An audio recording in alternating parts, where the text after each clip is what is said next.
Now what? How will I know if I'm on my high-flying disc? How will I know? Well, you won't know it first. You won't know till you get there. And then it will be really obvious. So if you don't know, you're not. Okay. It'll feel really good, though. It will feel like fresh air. It will feel like lighthearted. It will feel like elation. It will feel like clarity. You'll find yourself it just feels good. But you see, it's relative. Everything is relative.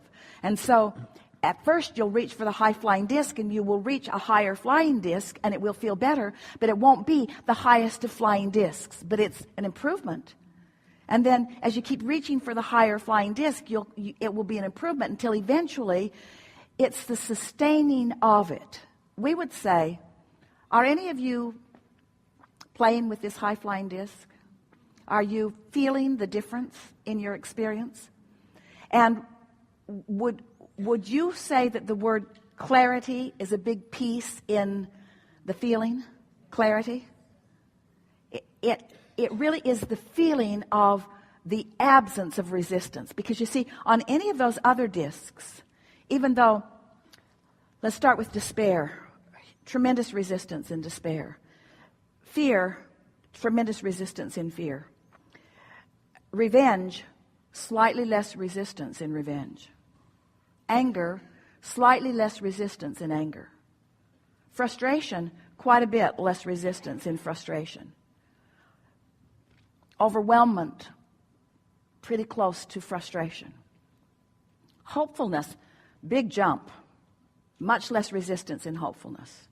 Believing, way less resistance. That's a big jump from hope to belief. So when you get into those categories that we're describing as hope and belief and knowing, that feels like sureness, feels like confidence, it feels like certainty, it feels like clarity, it feels like passion, it feels like enthusiasm, it feels like laughter, it feels like fun, it feels like jovial, it feels like upliftment, it feels like lighthearted, it feels like easy, it feels like funny, it feels like love, it feels like appreciation. So when you get into those emotions that feel like that, you only know it because you've had the comparative experience. You see what we're getting at? So achieving that, you can all do that. We could tell you a story right now, and if we held you in concentration for a minute or two or three or four or five, we would bring you unquestionably to a feeling of love and appreciation. That's what those rampages are that we all get on together every now and again. For sure, for sure, for sure, for sure. But it's the sustaining of it that is really what we're asking you to reach for, because the sustaining of it in this day, in this day, in this day, makes your propensity for it greater tomorrow. And then the sustaining of it tomorrow makes your propensity for it greater the next day, until it just becomes so natural for you that it just feels odd when you're off. So that if someone presents something to you that initially feels good, and you acknowledge how you usually feel, and you identify with specifics what feeling good really, really, really is, then you can feel the offness of anything. You'll get to the place where you'll just know when a person enters your experience whether you want to proceed or withdraw. You'll know when any idea that they are presenting enters your experience whether you're wanting to proceed or withdraw. And your initial response to it is almost without question the right one. Isn't it? Haven't you said that about yourself before? I knew that initially, and then I talked to myself, then I got myself into a different place about it. So the more mornings that you wake up with the intention of clarifying your vibration and being in that good feeling place, then the more anything that is off from that will stick out like a sore thumb. It really is that simple. And we're not for a moment wanting to guide you away from thoughts that may have some resistance within them. We're trying to guide you to knowing the difference. Your question is the perfect state of being that we want you to be in. We want you to care about whether to move forward with this or not. We want you to care about the emotion within it. We want you to be able to consciously and personally discern it. you see. Because by the time you ask somebody else, the moment is past.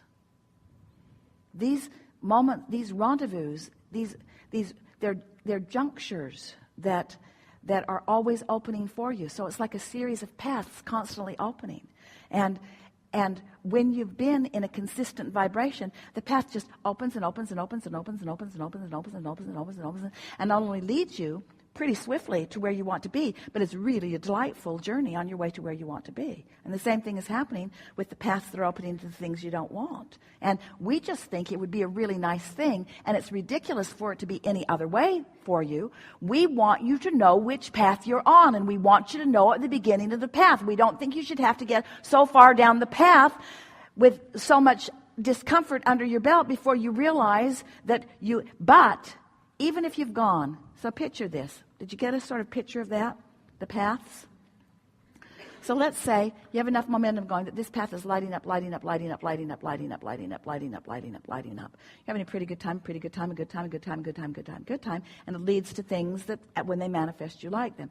Then there's this other path that, because you've been complaining and you've been worrying about that, and so this path lights up for you too. It's like the universe says, oh, you like that?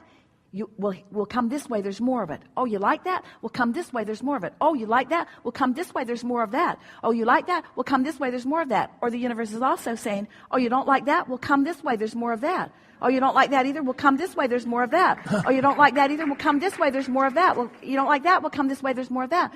At any point along these paths, oh, come this way, there's more of that, you can say, oh, wait a minute. I remember what high flying felt like. I remember that train of thought that I had that felt better. And you can be along that path, remember what that path felt like, and that path begins to turn and lead you back over to this path. It really is that way. With all kinds of converging, rendezvousing thoughts and people and comments and circumstances and events. So your question is a good one. And this is what we heard you say. Abraham, how far along my negative path do you think I should go before I decide to do something different? That's what we heard you say. And our answer is not that far. Not that far. Because there's a momentum. There's a momentum in the path. There's a momentum that will carry you until sometimes, and that's why we've been saying to our friends recently, when you realize that you're on that path and you don't have the presence of mind to do something about changing the direction of it, take a nap. Take a nap or meditate. Do something very different from what you're doing. But don't keep talking to that person in the way you're talking to them about the things that you're talking about. Don't continue whatever's going on, because it's just going to lead to more and more and more. Esther, when she first began really hearing us, about 100 times a day, we heard her say, "Shut up, Esther." And she was just talking about her own mind. Or she would say, "That's unnecessary. That's unnecessary and unproductive." Just sort of talking to herself, just as she became aware that there was momentum on some thoughts in some directions that were not serving her, were not going to lead to where she wanted to go. But,